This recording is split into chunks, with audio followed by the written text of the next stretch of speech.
Mr. Tiwari, there is of course a serious allegation that is made time and again, and of course Kalikesh is not the first one who's making it. Why this arrogance? Why not have the states on board before you go ahead with these announcements? Is it not true that many a times the chief ministers actually get to know from the media that what is happening, what is being implemented?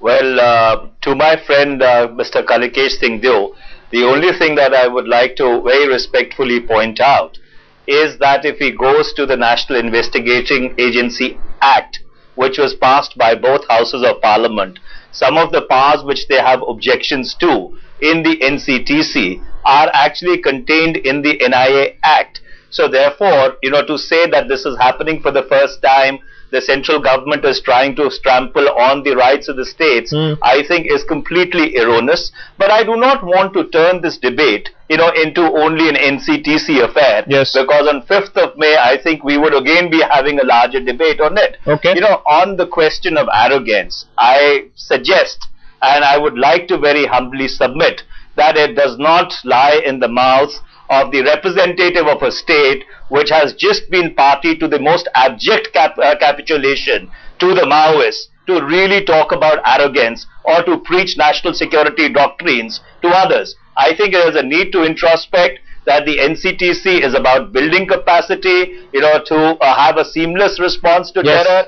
And the Odisha example, which is just the latest, in a series of capitulations which have taken place over the past 3 decades, is anything to go by. Rather than politicking on it, we should seriously focus on the question of structures, on the question of capacity, on the question of being able to create a preemptive and a robust security response to the myriad challenges that confront us, from jihadism to Maoism. Kalikesh, serious charges being made against your government also, and also a lot of observers saying that there is still a hostage crisis that is going on here. And Mr. Patnaik here is playing politics. He's saying courtesy visit, but it is of course politics that is being played out under the garb of courtesy visits.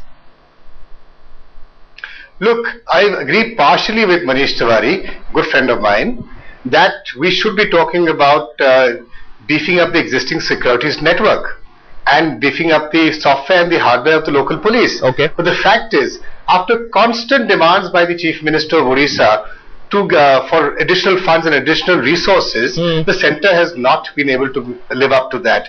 After constant demands from the Chief Minister of Odisha, including new districts under the security scheme, the centre has refused or not yet acted upon it. And let me also remind my friend Mr. Tiwari that it was in fact the Congress government in the Rubaiya Saeed case which started off the hostage crisis exchange. Okay, let's not go back to history.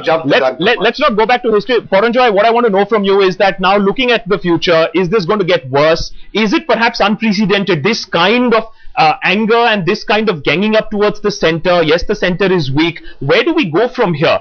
Because clearly things aren't going to look up now come 2014. Akash, I'd like to take a slightly nuanced view.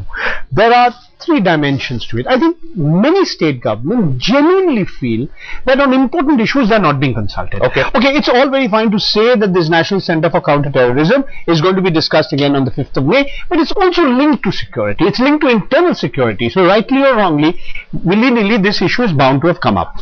Secondly, the point that needs to be noted is that, say, issues like when Mr. Naveen Patnaik says that you're making substantial amendments to the UAPA, the Unlawful Activities Prevention Act, when the Tripura Chief Minister says that you are amending the Railway Protection Force Act, the Border Security Force Act, first you amend it, you put out a paper, then you ask us for a comment. This is not consultation. This is not the true spirit of federalism. I'll give you an example.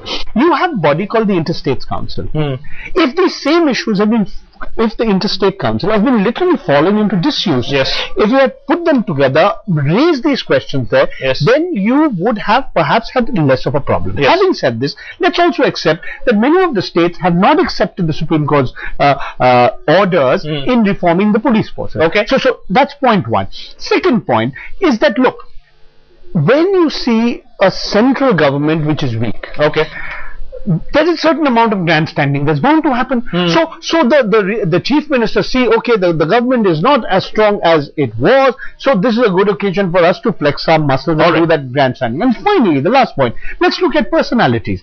Rightly or wrongly, Mr. Chidambaram is perceived to be arrogant. He's perceived to be a person who knows it all. Even Mr. Digvijay Singh not very long ago had once said that, look, you know, he's intellectually arrogant. He of course later apologized for it. But the point is, the personalities are also matter. So it's a combination of the circumstances which gives that impression that all the non-Congress chief ministers, including some in the UPA, seems to have ganged up against the Congress at this juncture.